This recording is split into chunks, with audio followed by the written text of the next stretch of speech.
तू तड़ाक से बात किया है या कभी इस तरीके से बातें आज तक नहीं किया है। इस एक्टर के साथ किस एलिगेशन के साथ हुआ है, I will not be here to comment because I am no one. मुझे नहीं पता कि बंद कमरे में क्या हुआ है, बाहर क्या हुआ है, अंदर क्या होता है। I have never been approached by that man with any bad intentions. आपके हिसाब से किस तरह के शोज बंद होने चाहिए, नहीं आने चाहिए? अगर कोई किसी एक शो का अगर आप नाम लेना चाहो जो अभी चल रहा है इन दिनों।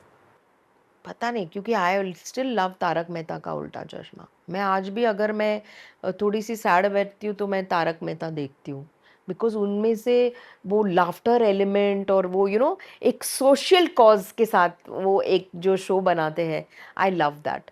शो बंद कराने का मैं I think I have no right to say that because मैं भी एक शो में थी, दुर्गा। बहुत सारे लोग ये शो लाइक करते थे, बहुत सारे नहीं लाइक करते थे। तो I feel that you don't know what exactly, it is so difficult to make a show because एक प्रोड्यूसर का हार्ड वर्क है, उनका एक पैसा है, एक हम लोग झट से बोल देते यार ये शो अच्छा ही नहीं है, बट आपको पता नहीं क्या format works where. So I think जहाँ तक ये सवाल है, I have no right because I am a part of a show myself. तो मुझे हमेशा मैं वो ड्यू रिस्पेक्ट तारक देती मेहता हूँ। देखते हो आज भी आज हम? भी मैं मेरे फ्लाइट में अगर मुझे लोग पहचानते हैं तो बोलते हैं आप तारक में भी थी ना एक एपिसोड में, कृष्णा बेन का हम लोगों ने प्रमोशन किया था।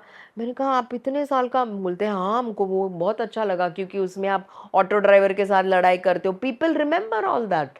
सो आई फील तारक आज भी आपका एक सोशल कॉज, एक सोशल मैसेज लेकर आता है। अगर कोई शो मैसेज, सोशल मैसेज लेकर आता है तो वो है तारक। अगर तारक में अगर कोई कैरेक्टर आपको प्ले करने का मौका मिलता, कौन से कैरेक्टर को आप प्ले करती उस कैरेक्टर से बेटर? उस कैरेक्टर से बेटर तो नहीं, आई थिंक एक क्रिएट कर सकते थे। मुझे हमेशा लगता था कि Krishna ben can be a part of Taarak Mehta. And in fact जब कृष्णा बेन खत्म हुई तो मैंने आसिफ जी को बोला, मैंने बोला सर आप ऐसा क्यों नहीं करते हो कि कृष्णा बेन वहाँ से यहाँ आ गई, इसी कॉलोनी में रहती है कुछ। मैं बहुत आइडियाज देती थी बिकॉज मैं हमेशा तारक से जुड़ना चाहती मतलब थी। You are big I fan of think Tarak वहाँ, Mehta. Yes, big fan of Tarak. Which and character? मुझे ऑल द कैरेक्टर्स स्टार्टिंग फिर भी फ्रॉम एक दया, अगर Daya too, I love Dilip Joshi's character. I think he is one of the finest actors we have on television. वो sustain करके रखना इतना अपने, उसने जिस तरीके से बॉडी लैंग्वेज से लेके वो, आई think he is living the character. वो तो कैरेक्टर को जी रहे हैं, जितने भी वहाँ एक्टर्स है वो लोग कैरेक्टर को जी रहे हैं। आप कैरेक्टर बता रहे थे कि इस कैरेक्टर को मैं करती तो बेटर करती, कौन सा वाला था वो? नहीं, कोई कैरेक्टर वैसा नहीं, फिर बिकॉज भी मुझे लगता है character Taarak has got, Taarak का एक फ्लेवर है। And I feel Asif Modi is very smart in casting because उनको पता है कि ये फ्लेवर यही एक्टर दे सकती है। अगर उन्होंने मुझे कृष्णा बैन में चुना है तो he saw that flavour in me. हालांकि मैं गुजराती नहीं हूँ, मैं तमिलियन हूँ, but it was a very big risk उन्होंने वो लिया था, but the show was successful. 2.6 2.8 TRP थी। और दया भाभी अगर आपको अगर मिलता तो? शायद मैं इतना अच्छा नहीं कर पाती जितना दया कर रही है। आई थिंक वो जिस तरह से बात करने का एक स्टाइल, एक ढंग, she is a very sweet girl, brilliant actor. मैं उनके साथ ही मैंने वो रोल, मतलब कृष्णा बहन प्रमोशनल के लिए मैंने किया। इतने स्वीट है वहाँ के एक्टर्स ना, आपको कभी आउट ऑफ प्लेस महसूस नहीं होने देंगे इतना, क्योंकि वो आई थिंक कितने साल हो गए होंगे, 20 के ऊपर शायद, वो लोग अभी एक घर की तरह ही जीते हैं। और वो शो आज तक चल रहा है? आज तक चल रहा है और आज तक मैं देखती भी। कभी कभी बोर हो जाती हूँ, मैं तारक चलाती हूँ। ऐसे बहुत एक्टर्स हैं जो बताते नहीं है लेकिन तारक देखते हैं, बहुत एक्टर्स हैं। जब मैं बात करती हूँ मैं ऐसी एक्टरों से तो वो बोलते नहीं हम लोग तो तारक देखते हैं भाई कभी कुछ। मेरा पति Rajesh, he watches Tarak, Dilip is a very good friend of him, but he says नहीं यार थोड़ा अच्छा लगता है, फ्लेवर मिलता है शो में। सो अगर वो बात आज भी है, मतलब उस शो में कुछ है। आप किसी एक्टर को रिप्लेस नहीं कर सकते उस शो मतलब में। तारक मेहता पगलू हो आप? Yes, I am a paglu of Tarak Mehta. I love Tarak. Tarak is my favorite show. And one of a very good producers, Asit Modi, to work with. पहली बार मैं कोई एक्टर ऐसा देख रहा हूँ जो खुल के बोल रहा है कि I'm a Taarak Mehta fan. Yes, I'm a Tarak Mehta. वरना सबको लगता है कि हम बहुत बढ़िया बना रहे हैं, सबसे क्योंकि बढ़िया मुझे एक्टर लगता हम है हैं। वहां से आप एक भी कैरेक्टर हटा दो तो तारक खत्म। वो जो जी रहे वहाँ कैरेक्टर्स, वो जो गोकुल धाम में रहते हैं, वो कैरेक्टर्स और कोई कर ही नहीं सकते। क्यों ऐसा होता है कि जो शो बहुत ज़्यादा हिट होता है, बहुत ज़्यादा बड़ा होता है, उसी शो से इतनी सारी कंट्रोवर्सीज भी निकल कर आती हैं?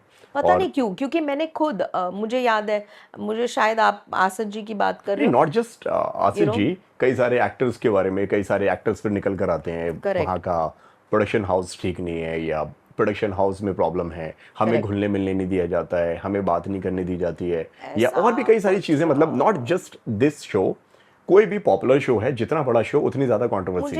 एक याद है, ही is a very big producer director, his name is Gurudev Bhalla.